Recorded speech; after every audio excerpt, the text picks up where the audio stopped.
अगर दुनिया की सबसे महंगी सिटीज के बारे में आपसे पूछा जाए तो आप शायद न्यूयॉर्क, लंदन, बीजिंग, टोक्यो और सियोल जैसे शहरों के ही नाम लेंगे। आपको जानकर हैरानी होगी दोस्तों कि इस लिस्ट में हमारे देश के एक शहर का नाम भी शामिल है और वो शहर है जिसे हम कहते हैं सपनों का शहर। माया नगरी, देश के फाइनेंशियल कैपिटल, इकोनॉमिक हब और एंटरटेनमेंट सिटी। जी हाँ, बिल्कुल सही समझ गए, हम बात कर रहे हैं मुंबई शहर की। मुंबई में वर्तमान समय में टोटल 92 बिलियनियर्स हैं और सबसे ज्यादा बिलियनियर्स के मामले में ये शहर दुनिया में तीसरे नंबर पर आता है। पूरे देश की जीडीपी में 6% से भी ज्यादा का कंट्रीब्यूशन है मुंबई का। देश के सभी बड़े फाइनेंशियल ऑफिसेज भी मुंबई में ही है। शहर की टोटल जीडीपी $350 बिलियन से भी ज्यादा है। लेकिन सवाल ये आता है कि आखिर मुंबई इतना अमीर कैसे बना? कौन से ऐसे फैक्टर्स हैं जिसने मुंबई को भारत की रिचेस्ट सिटी बनाने में इम्पोर्टेंट रोल प्ले किया? और क्या सच में बॉलीवुड इंडस्ट्री की वजह से मुंबई शहर इतना अमीर है? इन सभी सवालों के जवाब आज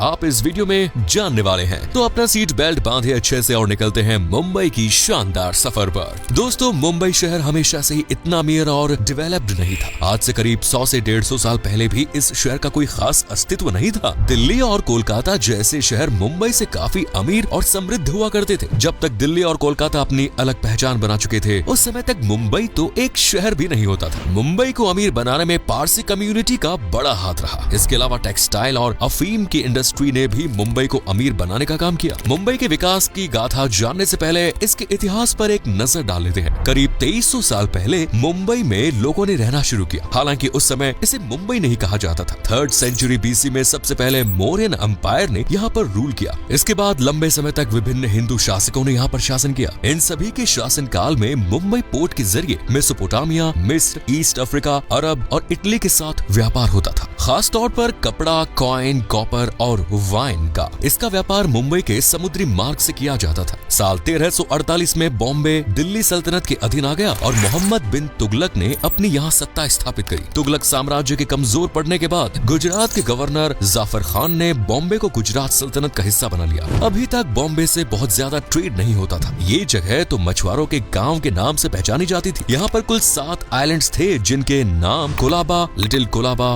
बॉम्बे, मचगांव, वर्ली, परेल और माहिम हुआ करते थे। चारों ओर दलदल, मिट्टी और गुफाएं ही यहाँ होती थी और कोई यहाँ रहना भी पसंद नहीं करता था। गुजरात सल्तनत के दौरान यहाँ के पोर्ट से थोड़ा इंपोर्ट एक्सपोर्ट बढ़ा, लेकिन कुछ टाइम बाद ही समुद्री लुटेरों ने यहाँ पर आतंक फैलाना शुरू कर दिया। साल 1509 में पुर्तगालियों ने बॉम्बे शहर की अहमियत को समझा। जब फ्रांसीसी डी अल्मीडा बॉम्बे पहुंचा तो उसने भाप लिया कि ये जगह ट्रेड के लिए परफेक्ट रहेगी और उसने इस जगह को बोम्बहिया नाम दिया। उस समय गुजरात में सुल्तान बहादुर शाह का शासन चल रहा था। सुल्तान बहादुर की मर्जी के बगैर पुर्तगाली यहाँ से ट्रेड नहीं कर सकते थे। 23 दिसंबर 1534 के दिन ट्रीटी ऑफ बसाइन साइन हुई, जिसके तहत बॉम्बे के 7 आइलैंड्स और बसाइन का शासन पुर्तगालियों को सौंप दिया गया। ये पुर्तगालियों की भारत में पहली बड़ी जीत मानी जाती है। अब मसालों के साथ कोकोनट और कपास का ट्रेड भी बड़े पैमाने पर होता है। पुर्तगालियों ने यहाँ पर चर्च, पोर्ट्स, रोड्स और ट्रेडिंग सेंटर का निर्माण कराया। इसके बाद साल 1668 में पहले से तय प्रपोजल के अनुसार बॉम्बे सहित 7 आइलैंड्स ब्रिटेन को सौंप दिए गए। अब ब्रिटेन ने बॉम्बे को अपने अनुसार डेवलप करना शुरू किया। बॉम्बे कैसल सहित कुछ किले भी अंग्रेजों ने बॉम्बे में बनवाए और इसी बीच ईस्ट इंडिया कंपनी ने अपना हेडक्वार्टर सूरत से बॉम्बे शिफ्ट कर दिया। बीमारियों से निपटने के लिए अंग्रेजों ने यहाँ पर हेल्थ केयर यूनिट्स और हॉस्पिटल्स का निर्माण कराया। अच्छी मेडिकल फैसिलिटी के बाद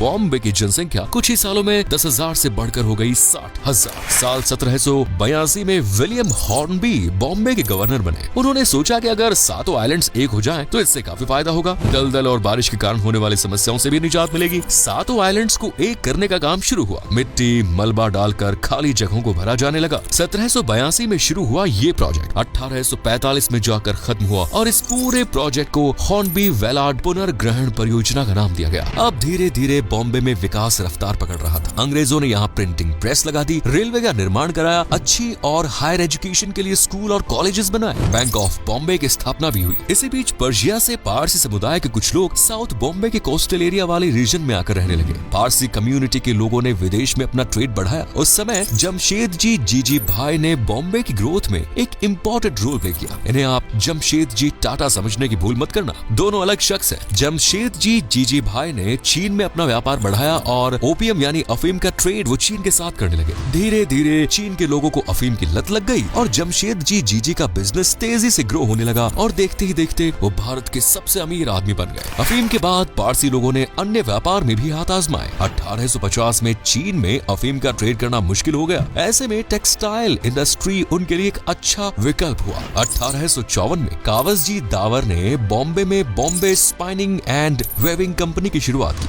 अब भारत में ही कॉटन से कपड़ा बनने लगा। धीरे धीरे मुंबई में अन्य टेक्सटाइल मिल्स भी ओपन होने लगी। साल 1869 में स्वेज कैनाल के जरिए ट्रेड की शुरुआत हुई। अब भारत से यूरोप तक पहुंचना काफी आसान हो गया। कोलकाता के मुकाबले मुंबई से यूरोप की दूरी कम थी और ट्रांसपोर्ट में लागत भी कम आती थी। इसलिए धीरे धीरे कोलकाता के बजाय बॉम्बे पोर्ट का इस्तेमाल ज्यादा होने लगा। 1875 में एक पेड़ के नीचे बॉम्बे स्टॉक एक्सचेंज की शुरुआत भी हो गई। 1920 तक टेक्सटाइल इंडस्ट्री पूरे बॉम्बे में पैर पसार चुकी थी और इससे बॉम्बे की इकोनॉमी काफी बूस्ट हो रही थी। सभी लोगों को अच्छी फैसिलिटीज मिल सके और एक अच्छा इंफ्रास्ट्रक्चर मुंबई में बिल्ड हो सके, इसके लिए म्युनिसिपल बोर्ड BMC की स्थापना भी हुई। ये म्युनिसिपल बोर्ड भारत का सबसे अमीर बोर्ड माना जाता है। 1993 में दादा साहब फाल्के ने राजा हरिश्चंद्र पर फिल्म बनाई, जिससे बॉम्बे में आर्ट एंड कल्चर को थोड़ा बढ़ावा मिला और यहीं से बॉलीवुड इंडस्ट्री की नींव मानी जाती है। आज बॉलीवुड इंडस्ट्री दुनिया की सबसे बड़ी फिल्म इंडस्ट्री मानी जाती है। दोस्तों, बहुत से लोगों को लगता है कि मुंबई इतना अमीर है, इसके पीछे एंटरटेनमेंट इंडस्ट्री का बड़ा हाथ है। बॉलीवुड से मुंबई को एक अलग पहचान मिली। कई फिल्म स्टार्स और सेलिब्रिटीज मुंबई में ही रहते हैं, लेकिन मुंबई की GDP में बॉलीवुड का योगदान बहुत कम है। यहाँ तक कि हमारे देश की फुटवियर इंडस्ट्री की नेटवर्थ भी बॉलीवुड इंडस्ट्री से 5 गुना ज्यादा है। सेकेंड वर्ल्ड वॉर के दौरान मुंबई की इंडस्ट्रीज को फिर एक बार बूम मिला। सोल्जर्स के खाने की, उनके कपड़ों की,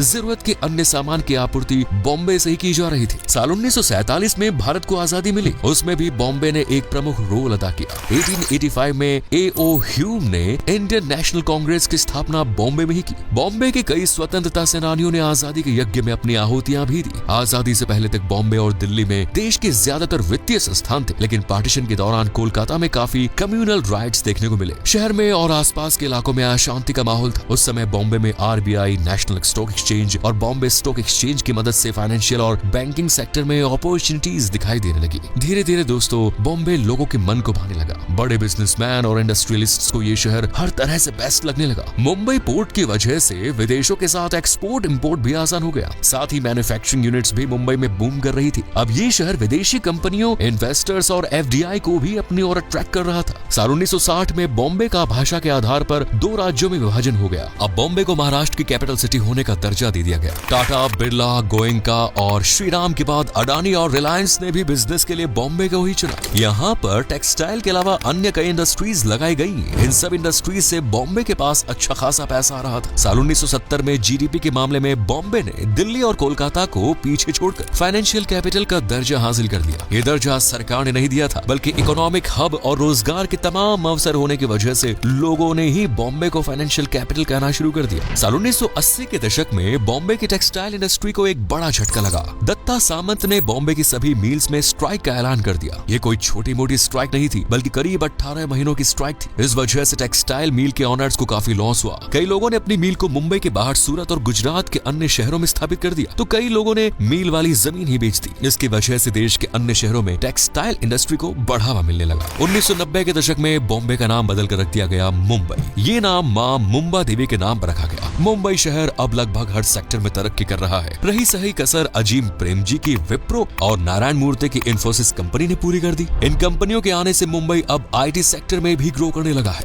IT की फील्ड में मुंबई में कई जॉब्स और अपॉर्चुनिटीज दिखाई देने लगी है। मैन्युफैक्चरिंग यूनिट्स और नई कंपनीज की वजह से स्किल्ड, अनस्किल्ड और सेमी स्किल्ड लेबर ने बड़ी संख्या में मुंबई का रुख किया। रोजगार की तलाश में देश के कोने कोने से लोग मुंबई आते हैं। आज के समय में ये शहर engineering, diamond cutting, polishing, education, health के फील्ड में खूब पैसा कमा रहा है। दोस्तों, आज आप मुंबई की अमीरियत का अंदाजा इस बात से लगा सकते हैं कि ये दुनिया का 12वां सबसे अमीर शहर है। इस शहर में 46 लाख से ज्यादा मिलेनियर्स हैं और 92 बिलियनियर्स हैं। देश का 30% इनकम टैक्स सिर्फ इस शहर से आता है। 10% फैक्ट्रीज सिर्फ मुंबई में एस्टेब्लिश्ड है। 1,60,000 करोड़ से ज्यादा का कॉर्पोरेट टैक्स हर साल सरकार को मिलता है। आज शहर की आबादी है 2.2 करोड़ से ज्यादा और शहर के लोगों की पर कैपिटा इनकम है 3.5 लाख रुपए से ज्यादा, जो देश की नेशनल एवरेज इनकम के मुकाबले काफी अधिक है। दोस्तों, भले ही मुंबई ने एक शहर बनने में काफी देरी की हो, कोलकाता और दिल्ली के मुकाबले इसका विकास काफी देरी से शुरू हुआ हो, लेकिन आज ये शहर भारत का एक मजबूत अंग है। देश की इकोनॉमी में इस शहर का सबसे बड़ा योगदान है। उम्मीद है कि साल 2025 के अंत तक मुंबई मुंबई शहर $500